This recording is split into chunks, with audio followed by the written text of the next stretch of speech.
In life, we've seen within this part of the world great people like Al-Khwarizmi, who invented algorithm. Globally, Newton, Henry Ford, the Wright brother, Albert Einstein, and Elon Musk.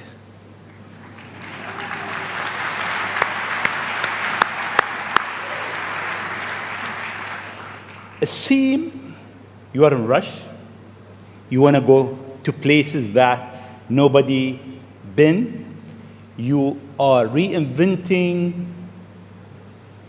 a certain industry, from the rocket industry with SpaceX to the car industry with Tesla. What's your mission in life? Why you do whatever you do? Sure. Well, first of all, thank you for having me. It's an honor to be here, and we're having a really great time with my kids in Dubai. It's really been fantastic. I'd really encourage anyone who hasn't been to visit. What a great city. Thank you. Thank you. And in terms of the motivations, I guess the sort of kind of a long version of the explanation, but essentially, when I was a kid, I was wondering kind of what's the meaning of life, like why are we here, what's it all about, and I came to the conclusion that what really matters is trying to understand the right questions to ask. And the more that we can increase the scope and scale of human consciousness, the better we are able to ask these questions. And so I think that there's certain things that are necessary to ensure that the future is good. And some of those things are, in the long term, having long-term sustainable transport and sustainable energy generation, and to be a spacefaring civilization, and for humanity to be out there among the stars and be a multiplanetary species. I mean, I think being a multiplanetary species and being out there among the stars is important for the long-term survival of humanity. And that's one reason, kind of like life insurance for life collectively, life as we know it. But then the part that I find personally most motivating is that it creates a sense of adventure, and it makes people excited about the future. And if you consider two futures, one where we are forever confined to Earth until eventually something terrible happens, or another future where we are out there on many planets, maybe even going beyond the solar system, I think that second version is incredibly exciting and inspiring, and there need to be reasons to get up in the morning. You know, life can't just be about solving problems. Otherwise, what's the point? There's got to be things that people find inspiring and make life worth living. So what is life for you? I mean, you look at our life, and I heard you before speaking. Is it a dream? Is it Is life a real? dream? Is it a million D? What is life for Elon Musk? I find as I get older, I find that question to be maybe more and more confusing or troubling or uncertain.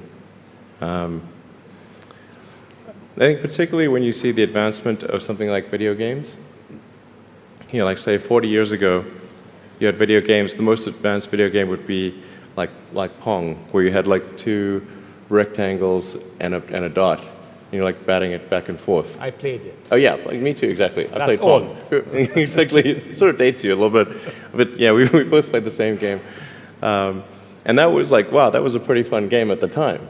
But now you can see a video game that's photorealistic, almost photorealistic, and millions of people playing simultaneously, and you see where things are going with virtual reality and augmented reality. And if you extrapolate that out into the future with any rate of progress at all, like even 0.1% or something like that a year, then eventually those games will be indistinguishable from reality.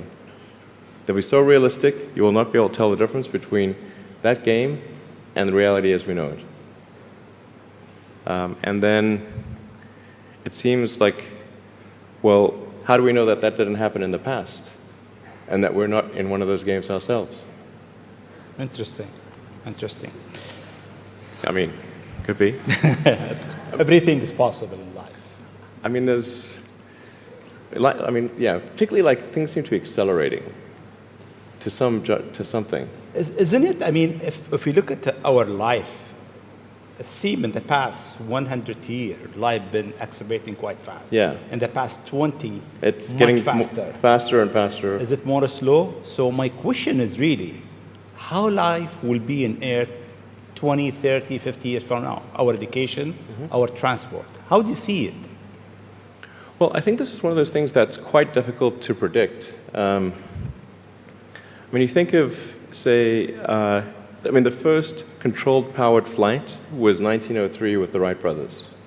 And then 66 years later, we put the first people on the moon.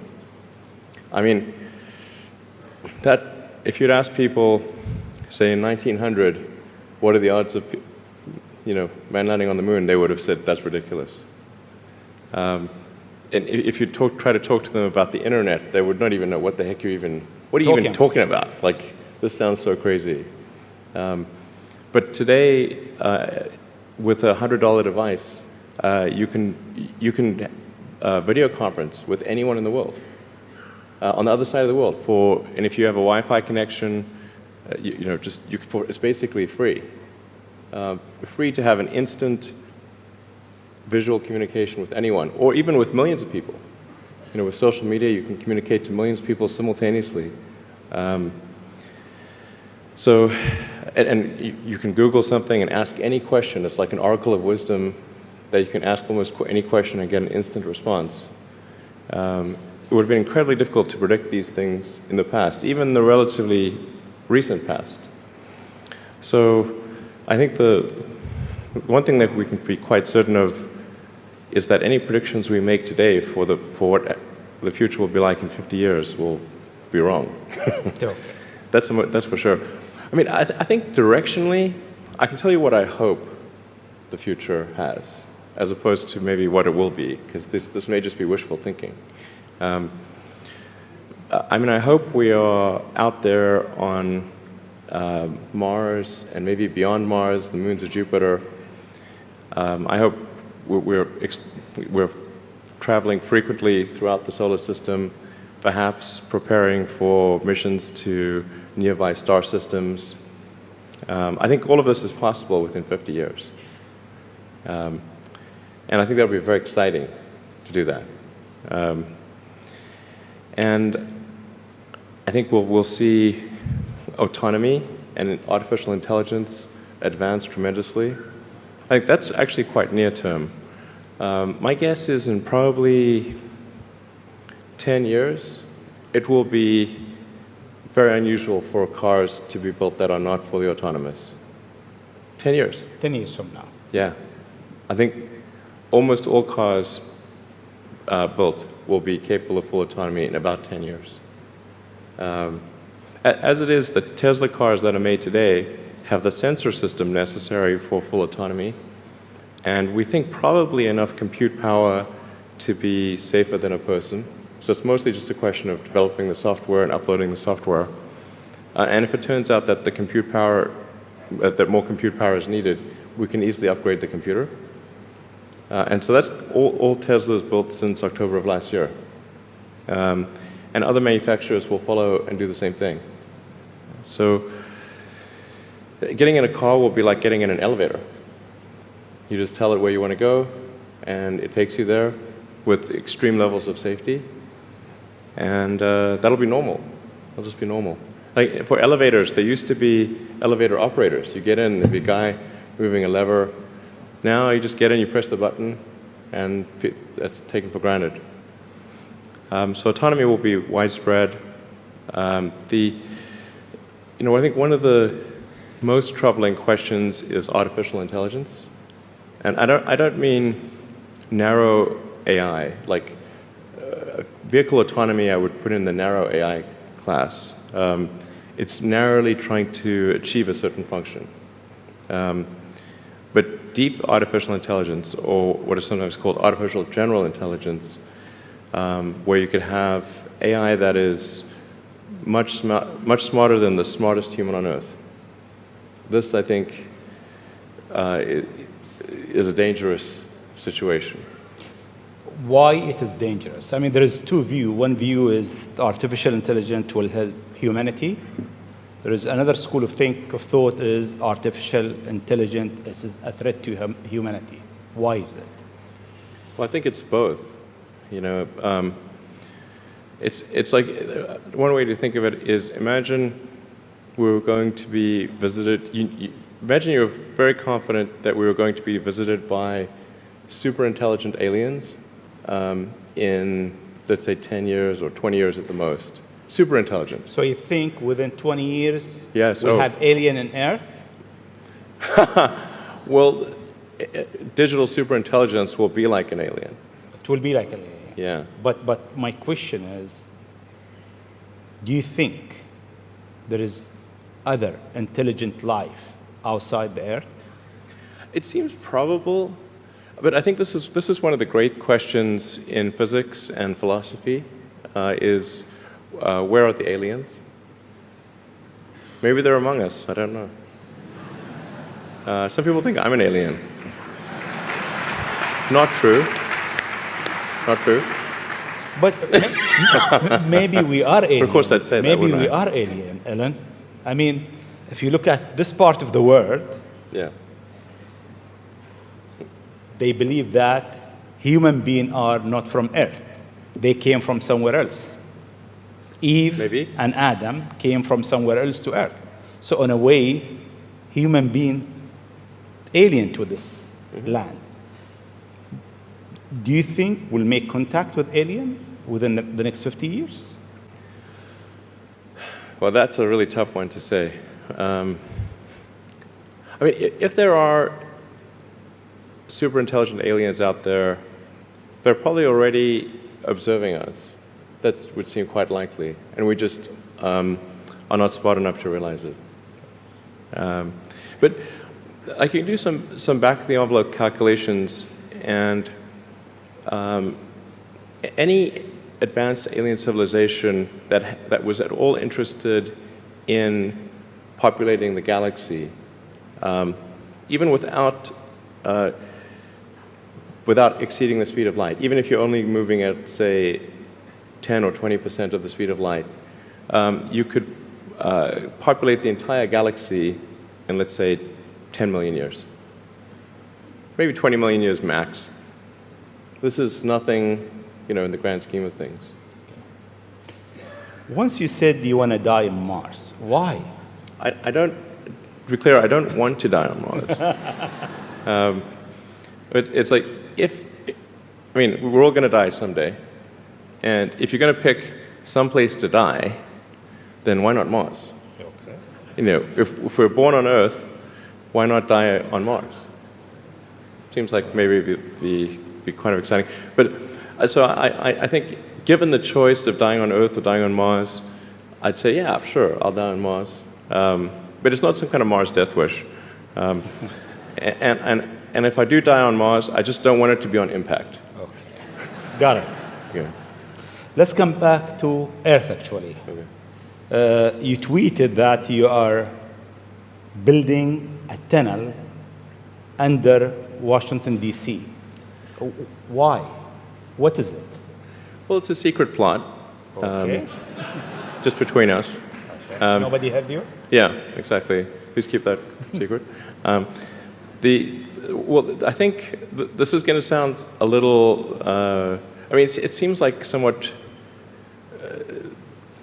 trivial or silly, but I've been saying this for many years now. But I think that the solution to urban congestion is a network of tunnels under cities. And you can, when I say, I don't mean a 2D plane of tunnels. I mean tunnels that go many levels deep. So you can always go deeper than you can go up. Like the deepest mines are taller than the tallest buildings. So you could have tunnels, a network of tunnels that is 20, 30, 40, 50 levels, as many levels as you want, really. And so given that, you can overcome the congestion situation in any city in the world. The challenge is just figuring out how do you build tunnels quickly and at low cost and with high safety. So if tunneling technology can be improved to the point where you can build tunnels fast, cheap, and safe, then that would completely get rid of any traffic situations in cities. And so I think that's why I think it's an important technology. Washington, D.C., L.A., and most of the major American cities, most major cities in the world, suffer from severe traffic issues. And it's mostly because you've got these buildings which are, you have tall buildings that are 3D, and you have a road network that is one level. And then people generally want to go in and out of those buildings at the exact same time. So then you get the traffic jam. Let's come back to UAE and Dubai. The first time I met you, it was 4th of June, 2015, at your office in SpaceX. And I asked you, would you have a presence in UAE? And your answer was, I'm busy with China. Maybe not in the near future. Yeah. And almost a year and a half later, we are here. Seems time goes quite fast. Yeah. Why now? Well, I think actually things are going reasonably well in China. We had some initial challenges figuring out charging and service infrastructure and various other things, but now it's actually going fairly well, and so the timing seemed to be good to really make a significant debut in this region, starting in Dubai. Okay. In your opinion, what is the new disturbing thing that will come in technology next? What's next in technology? What's next in technology? That will disturb the way we live, the way we think, the way we do business. Well, the most near-term impact from a technological standpoint is autonomous cars, like fully self-driving cars. Like I said, that's going to happen much faster than people realize. It's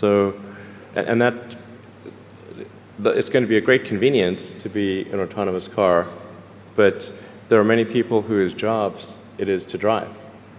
So in fact, I think it might be the single largest employer of people is driving in various forms. And so then we need to figure out new roles for what do those people do. But it will be very disruptive and very quick. Now, I should characterize what I mean by quick, because there are quick means different things to different people. There are over 2 billion vehicles in the world, approaching 2.5 billion cars and trucks in the world. The total new vehicle production capacity is about 100 million. Which makes sense because the life of a car or truck before it's finally scrapped is about 20, 25 years. So the point at which we see full autonomy appear will not be the point at which there is massive societal upheaval, because it will take a long time to make enough autonomous vehicles to disrupt employment. So that disruption I'm talking about will take place over about 20 years. But still, 20 years is a short period of time to have, I think, something like 12 to 15% of the workforce be unemployed. Yeah, thank you. This is the largest global government summit. We have over 139 government here. If you want to advise government officials to be ready for the future, what is 3 things or 3 advice you'll give them? Well, I think the first bit of advice would be to really pay close attention to the development of artificial intelligence. I think we need to just be very careful in how we adopt artificial intelligence and to make sure that researchers don't get carried away. Because sometimes what happens is a scientist can get so engrossed in their work, they don't necessarily realize the ramifications of what they're doing. So I think it's important for public safety that governments keep a close eye on artificial intelligence and make sure that it does not represent a danger to the public. Let's see. Secondly, I would say we do need to think about transport in general. And there's the movement towards electric vehicles, sustainable transport. I think that's going to be good for many reasons, but again, not something that happens immediately. That'll happen slower than the self-driving vehicles. So that's probably something that happens over 30 or 40 years, the transition to electric vehicles. So thinking about that in context, the demand for electricity will increase dramatically. So currently, in terms of total energy usage in the world, it's about 1/3 electricity, about 1/3 transport, about 1/3 heating. So over time, that will transition to almost all, not all, but predominantly electricity, which means that the demand for electricity will probably triple. So it's going to be very important to think about how do you make so much more electricity.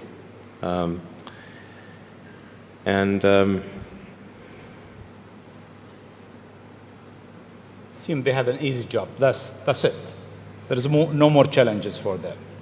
No, well, then I think maybe these things do play into each other a little bit. But what to do about mass unemployment? This is going to be a massive social challenge. And I think ultimately we will have to have some kind of universal basic income. I don't think we're going to have a choice. Universal basic income. Universal basic income. I think it's going to be necessary. So it means that unemployed people will be paid across the globe. Yeah. Because there is no job, robot is taking over. There will be fewer and fewer jobs that a robot cannot do better. Okay. That's simply and I want to be clear that these are not things that I think that I wish would happen. These are simply things that I think probably will happen. And if my assessment is correct and they probably will happen, then we need to say, what are we going to do about it? And I think some kind of a universal basic income is going to be necessary. Now, the output of goods and services will be extremely high. So with automation, there will come abundance. There will be almost everything will get very cheap. I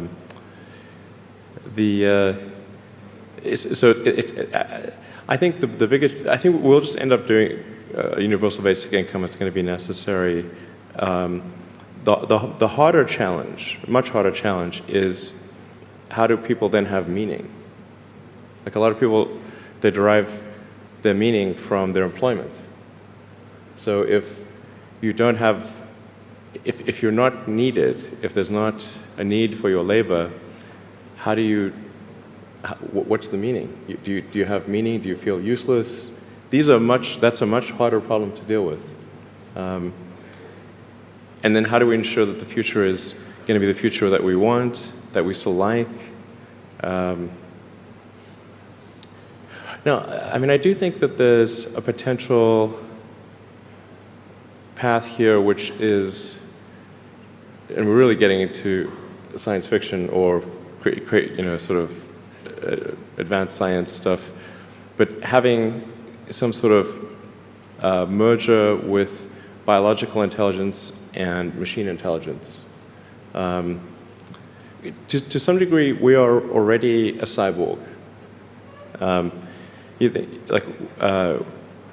think of like the digital tools that you have, your phone, your computer, the applications that you have, like the fact that, as I was mentioning earlier, you can ask a question and instantly get an answer from Google or from other things. And so you already have a digital tertiary layer. I say tertiary because you can think of the limbic system, kind of the animal brain or the primal brain, and then the cortex, kind of the thinking, planning part of the brain, and then your digital self as a third layer. So you already have that, and it's like if somebody dies, their digital ghost is still around. All of their emails and the pictures that they posted and the social media, that still lives, even if they died. So over time, I think we'll probably see a closer merger of biological intelligence and digital intelligence. And it's mostly about the bandwidth, the speed of the connection between your brain and the digital extension of yourself. Particularly output. And output, if anything, is getting worse. We used to have like keyboards that we'd use a lot. Now we do most of our input through our thumbs on a phone. And that's just very slow. A computer can communicate at 1 trillion bits per second, but your thumb can maybe do, 10 bits per second or 100 if you're being generous. So some high bandwidth interface to the brain, I think, will be something that helps achieve a symbiosis between human and machine intelligence, and maybe solves the control problem and the usefulness problem. Getting pretty esoteric here. I don't know if this is... It's close. Okay. We got it. Always you think out of the box. Your idea is so huge. You want to go to space. You decided to go to space. You did it. You decided that you want to land your rocket back. You failed 7 times, 8 times. Yeah, something like that. Then it landed. More times than I care to count. Yeah. How do you come with this idea, actually? Sometimes they're pushing the human limit. You are always pushing the human limit. Why? Well, I think about what technology solution is necessary in order to achieve the particular goal, and then try to make as much progress in that direction as possible. So in the case of spaceflight, the critical breakthrough that's necessary in spaceflight is rapid and complete reusability of rockets, just as we have for aircraft. You can imagine that if an aircraft was single use, almost no one would fly. Because you can buy, like, say, a 747 might be $250 million, $300 million, or something like that. You'd need 2 of them for a round trip. But nobody's going to pay millions of dollars per ticket to fly, to do air travel. But because you can reuse the aircraft tens of thousands of times, the air travel becomes much more affordable. And the same is true of rockets. So our rocket costs $60 million, roughly. So the capital cost, if it can be used once, is $60 million. But if the capital cost, if it can be used 1,000 times, is $60,000. So then if you can carry a lot of people per flight, then you can get the cost of space flight to be something not far from the cost of air flight.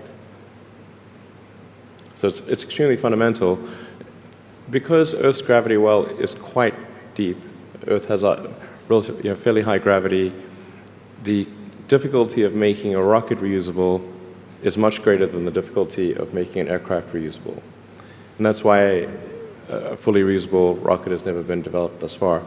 But if you use the most advanced materials, most advanced design techniques, and you get everything just right, then I'm confident that you can do a fully reusable rocket.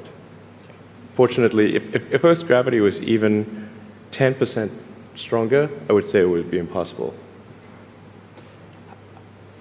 You need a team around you to deliver a lot of ideas. How do you choose your team? Based on what? Well, I suppose honestly that it tends to be gut feel more than anything else. So when I interview somebody, my interview question is always the same. It's What do you ask? I said, tell me the story of your life. And the decisions that you made along the way and why you made them. And then, and also tell me about some of the most difficult problems you worked on and how you solved them. And that question, I think, is very important because the people that really solved the problem, they know exactly how they solved it. They know the little details. And the people that pretended to solve the problem, they can maybe go one level and then they get stuck. So, what was your biggest challenge in life? Biggest challenge in life?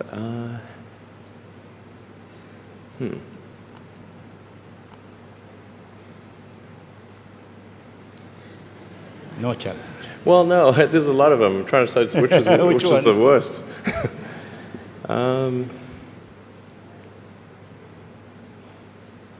I think just thinking about how to spend time. One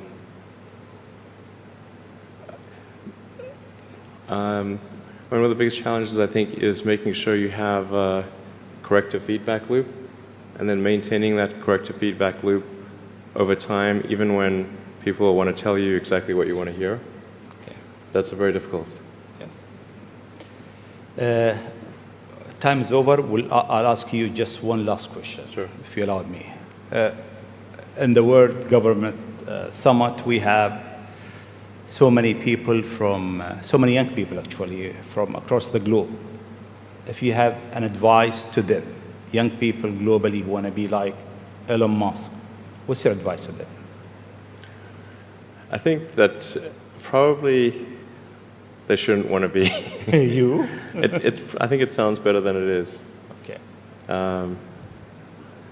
Yeah, it's not as much fun being me as you'd think. I don't know. You don't think so? No. There's definitely, it could be worse for sure, but it's, I'm not sure I'm not sure I want to be me. Okay. But if, you know, I think advice, I mean, if you want to make progress in things, I think that the best analytical framework for understanding the future is physics. I'd recommend studying the thinking process around physics, like not the equations. I mean, the equations certainly they're helpful, but the way of thinking in physics is it's the best framework for understanding things that are counterintuitive. And you know, always taking the position that you're to some degree wrong, and your goal is to be less wrong over time. One of the biggest mistakes people generally make, and I'm guilty of it too, is wishful thinking. You know, like you want something to be true, even if it isn't true. And so you ignore the things that, you ignore the real truth because of what you want to be true. This is a very difficult trap to avoid. And like I said, it's certainly one that I find myself in having problems with. But if you just take that approach of you're always to some degree wrong, and your goal is to be less wrong, and solicit critical feedback, particularly from friends. Like friends, particularly friends, if somebody loves you, they want the best for you. They don't want to tell you the bad things. So you have to ask them and said, really, I really do want to know. and then they'll tell you. Thank you very much. It's been